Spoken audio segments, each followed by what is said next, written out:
ഇന്നലെ രാത്രി തന്നെ അലാമൊക്കെ സെറ്റ് ചെയ്ത് വെച്ചിട്ടുണ്ടായിരുന്നു. അത് വേറൊന്നിനുമില്ല, ഇന്ന് രാവിലെ എനിക്ക് കുറച്ച് ഇലയപ്പം ഉണ്ടാക്കാമെന്ന് വെച്ചു. അപ്പോൾ ഞങ്ങളുടെ പറമ്പിൽ ഇലയില്ലാത്തത് കൊണ്ട് തന്നെ ഞാൻ അപ്പുറത്തുനിന്ന് പറമ്പിൽ നിന്ന് കുറച്ച് വട്ടയിലയും വാഴയിലേക്ക് പിടിച്ചിട്ടുണ്ടായിരുന്നു കേട്ടോ. എന്തായാലും ഇലയ്ക്ക് അവിടെ ചീത്തയ്ക്കും, അപ്പോൾ എനിക്കെങ്കിലും ഉപകരിക്കട്ടെ എന്ന് ഞാൻ വിചാരിച്ചേ.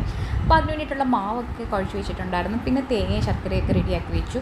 പിന്നെ ചിലർ ഉണ്ടാക്കാൻ നേരത്തിനകത്ത് എന്താ പറയുക, നമ്മുടെ ഏലക്കൊക്കെ പൊടിച്ചിടാറുണ്ട്. ഞാനത് ഇടാറില്ല, എനിക്ക് ആ ടേസ്റ്റ് അങ്ങോട്ട് പിടിക്കത്തില്ല കേട്ടോ. അപ്പം ഏട്ടനും പിള്ളേരൊക്കെ എണീക്കുന്നതിന് മുന്നേ ഞാൻ വിചാരിച്ചാൽ എല്ലാവർക്കും ഒന്ന് റെഡിയാക്കി കഴിഞ്ഞാൽ എനിക്കും കുറച്ച് ഫ്രീ ആയിട്ടിരിക്കാമല്ലോ. അപ്പോൾ അതിന് വേണ്ടിയിട്ട് ഞാൻ ഉച്ചക്കത്തേക്കുള്ള ഫുഡും കൂടി ഇതിൻ്റെ ഇടയ്ക്ക് റെഡിയാക്കുന്നുണ്ട് കേട്ടോ. അപ്പം ഫിഷോ ചിക്കനോ ഒന്നും ഇല്ലാത്തത് കൊണ്ട് തന്നെ ഞാൻ വിചാരിച്ചത് തീയലും തോരനും മോരുകറിയൊക്കെ വെക്കാമെന്ന്. അപ്പം അതും ഇതിൻ്റെ ഇടയ്ക്ക് റെഡിയായി. പിന്നെ എനിക്ക് കുറച്ച് തൂക്കാനും തുടയ്ക്കാനും ഒക്കെ ഉണ്ടായിരുന്നു. അപ്പോൾ പിള്ളേർ എണീറ്റാൽ അത് നടക്കത്തില്ല. അപ്പം അത് കാരണം അതും ഇതിൻ്റെ ഇടയ്ക്ക് അങ്ങ് നടന്നു. ആ എടുക്കുന്ന പാത്രങ്ങളൊക്കെ ഉണ്ടല്ലോ ഞാൻ അപ്പം കഴുകിക്കാറുണ്ട് കേട്ടോ. ഇല്ലെങ്കിൽ ഞാൻ തന്നെയല്ലേ ലാസ്റ്റ് ഇതെല്ലാം കഴുകേണ്ടത്. ആ സമയത്തിനുള്ളിൽ എൻ്റെ ഇലയപ്പം റെഡിയായി. അപ്പോൾ ഞാനത് എടുത്തപ്പോഴത്തേന് സിയ അവിടെ നിന്ന് ഓടി വരുന്നുണ്ട് കേട്ടോ. അവൻ എണീറ്റു മണമെന്നും പറഞ്ഞിട്ട് വന്നിട്ട് അവനും കൂടെ മേടിച്ച് കഴിച്ചു. അപ്പോൾ അത്രയേ ഉള്ളൂ. ശരി.